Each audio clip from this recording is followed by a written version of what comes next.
King John's Christmas by A. Milne.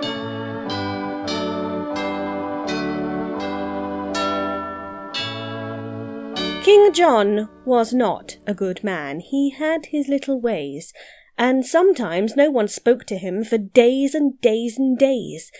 And men who came across him when walking in the town gave him a supercilious stare, or passed with noses in the air, and bad King John stood dumbly there, blushing beneath his crown. King John was not a good man, and no good friends had he. He stayed in every afternoon, but no one came to tea. And round about December, the cards upon his shelf, which wished him lots of Christmas cheer and fortune in the coming year, were never from his near and dear, but only from himself. King John was not a good man, yet had his hopes and fears. They'd given him no present now for years and years and years. But every year at Christmas, while minstrels stood about, collecting tribute from the young for all the songs they might have sung, he stole away upstairs and hung a hopeful stocking out. King John was not a good man. He lived his life aloof. Alone he thought a message out while climbing up the roof. He wrote it down and propped it against the chimney stack. To all and sundry, near and far, if Christmas in particular, and signed it not Johannes R., but very humbly, Jack. I want some crackers and I want some candy. I think a box of chocolates would come in handy. I don't mind oranges, I do like nuts, and I should like a pocket knife that really cuts. And oh, Father Christmas, if you love me at all, bring me a big red India rubber ball.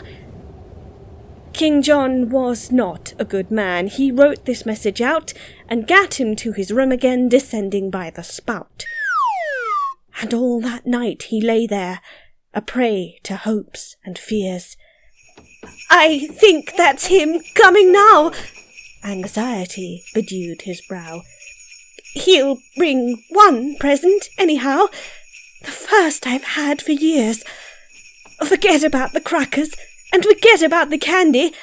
I'm sure a box of chocolates would never come in handy. I don't like oranges, I don't want nuts, and I have got a pocket knife that almost cuts. But oh, Father Christmas, if you love me at all, bring me a big red India rubber ball. King John was not a good man. Next morning, when the sun rose up to tell a waiting world that Christmas had begun, and people seized their stockings and opened them with glee, and crackers, toys, and games appeared, and lips with sticky sweets were smeared, King John said grimly, as I feared, nothing again for me. I did want crackers, and I did want candy. I know a box of chocolates would come in handy. I do love oranges, I did want nuts, and I haven't got a pocket knife, not one that cuts. And oh, if Father Christmas had loved me at all, he would have bought a big red India rubber ball. King John stood by the window and frowned to see below the happy bands of boys and girls all playing in the snow. A while he stood there watching and envying them all, when through the window, big and red, there hurtled by his royal head and bounced and fell upon the bed an India rubber ball. And oh, Father Christmas, my blessings on you fall, for bringing him a big red India rubber ball.